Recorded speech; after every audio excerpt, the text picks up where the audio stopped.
यह कहानी केवल मनोरंजन के लिए है। इस कहानी का वास्तविकता से कोई संबंध नहीं है।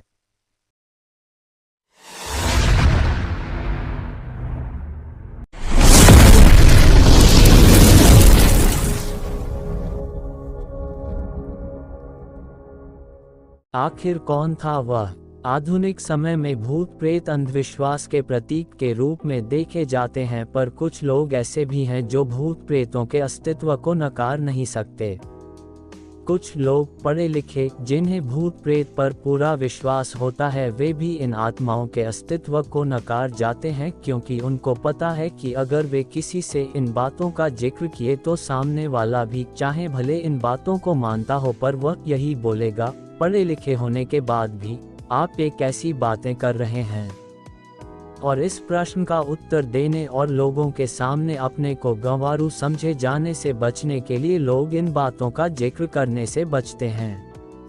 मैं आज यहाँ दो वृतांत का वर्णन करूँगा, जिसको सुनने पढ़ने के बाद आपको क्या लगता है अवश्य बताएं।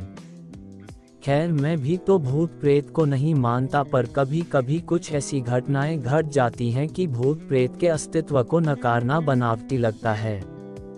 बात कोई 15-16 साल पहले की है। मैं जिस जगह पर काम करता था वहीं पास में एक फ्लैट किराए पर लिया था। इस फ्लैट में मैं अकेले रहता था, हाँ, पर कभी कभी कोई मित्र संबंधी आदि भी आते रहते थे। इस फ्लैट में एक बड़ा सा हॉल था और इसी हॉल से संबंध एक बाथरूम और रसोई घर। एक छोटे से परिवार के लिए यह फ्लैट बहुत ही अच्छा था, और सबसे खास बात इस फ्लैट की यह थी कि यह पूरी तरह से खुला खुला था। मैं आपको बता दूं कि इस फ्लैट का हॉल बहुत बड़ा था और इसके पिछले छोर पर शीशे जड़े दरवाजे लगे थे, जिसे आप आसानी से खोल सकते थे। पर मैं इस हॉल के पिछले भाग को बहुत कम ही खोलता था, क्योंकि कभी कभी भूलवश अगर यह खुला रह गया तो बंदर आदि आसानी से घर में आ जाते थे और बहुत सारा सामान इधर उधर कर देते हैं। आप सोच रहे होंगे कि बंदर आदि कहां से आते होंगे, तो मैं आप लोगों को बताना भूल गया कि यह हमारी बिल्डिंग एकदम से एक सुनसान किनारे पर थी और इसके अगल बगल में बहुत सारे पेड़ पौधे, जंगली झाड़ियां आदि थीं। अपने फ्लैट में से नीचे झांकने पर सांप आदि जानवरों के दर्शन आम बात थी। एक दिन शाम के समय मेरे गांव का ही एक लड़का, जो उसी शहर में किसी दूसरी कंपनी में काम करता था, मुझसे मिलने आया। मैंने उससे कहा कि आज तुम यहीं रुक जाओ और सुबह यहीं से ड्यूटी चले जाना। पर वह बोला कि मेरी ड्यूटी सुबह 7 बजे से होती है, इसलिए मुझे 5 बजे जगना पड़ेगा, और आप तो 7-8 बजे तक सोए रहते हैं, तो कहीं मैं भी सोया रह गया तो मेरी ड्यूटी नहीं हो पाएगी। इस पर मैंने कहा कि कोई बात नहीं, एक काम करते हैं, 4 बजे सुबह का अलार्म लगा देते हैं और तुम जल्दी से जग कर अपने लिए टिफिन भी बना लेना, पर हाँ, एक काम करना, मुझे मत जगाना। इसके बाद वह रहने को तैयार हो गया। रात को खा पी कर लगभग 11:30 तक हम लोग सो गए। हम दोनों हाल में ही सोए थे। मैं खाट पर सोया था और वह लड़का लगभग मेरे से 2 मीटर की दूरी पर चटाई बिछाकर नीचे ही सोया था। एक बात और, रात को सोते समय भी मैं हाल में 0 वॉट का बल्ब जलाकर रखता था। अचानक लगभग रात के 2 बजे मेरी नींद खुली। यहाँ मैं आप लोगों को बता दूं कि वास्तव में मेरी नींद खुल गई थी, पर मैं लेटे लेटे ही मेरी नज़र किचन के दरवाजे की ओर चली गई। मैं क्या देखता हूँ कि एक व्यक्ति किचन का दरवाज़ा खोलकर अंदर गया, और मैं कुछ बोलूँ उससे पहले ही फिर से किचन का दरवाज़ा धीरे धीरे बंद हो गया।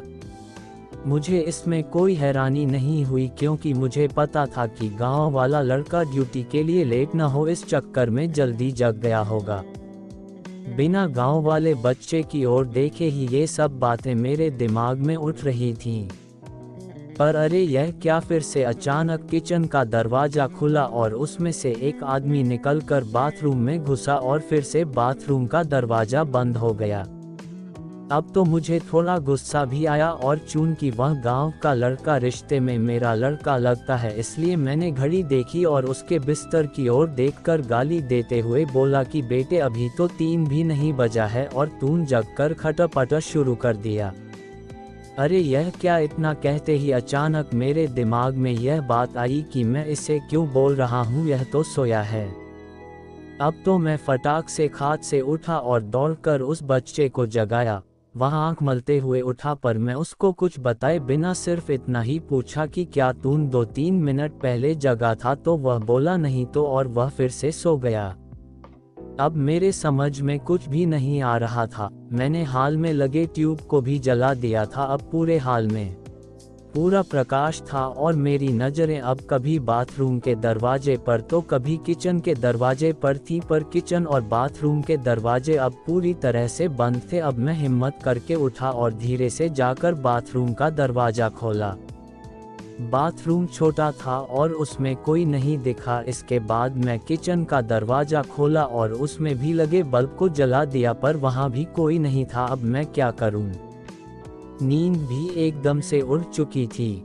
इस घटना का जिक्र मैंने किसी से नहीं किया। मुझे लगा यह मेरा वहम था, और अगर किसी को बताऊंगा तो कोई मेरे रूम में भी शायद आने में डरने लगे। इस घटना को बीते लगभग 1 महीने हो गए थे और रात को फिर कभी मुझे ऐसा अनुभव नहीं हुआ। एक दिन मेरे गांव के 2 लोग हमारे पास आए। उनमें से एक को विदेश जाना था और दूसरा उनको छोड़ने आया था। वे लोग रात को मेरे यहाँ ही रुके थे और उस रात मैं अपने एक रिश्तेदार से मिलने चला गया था और रात को वापस नहीं आया। सुबह जब मैं अपने रूम पर पहुंचा तो वे दोनों लोग तैयार होकर बैठे थे और मेरा ही इंतजार कर रहे थे। ऐसा लग रहा था कि वे बहुत ही डरे हुए और उदास हों। मेरे आते ही वे लोग बोल पड़े कि अब हम लोग जा रहे हैं। मैंने उन लोगों से पूछा कि फ्लाइट तो कल है, तो आज की रात आप लोग कहाँ ठहरेंगे? उनमें से एक ने बोला रोड पर सो लेंगे, पर इस कमरे में नहीं। अरे अब अचानक मुझे 1 महीना पहले घटित घटना याद आ गई। मैंने सोचा तो क्या इन लोगों ने भी इस फ्लैट में किसी अजनबी आत्मा को देखा? मैंने उन लोगों से पूछा कि आखिर बात क्या हुई, तो उनमें से एक ने कहा कि रात को कोई व्यक्ति आकर मुझे जगाया और बोला कि कंपनी में चलते हैं। मेरा बस वहीं छूट गया है।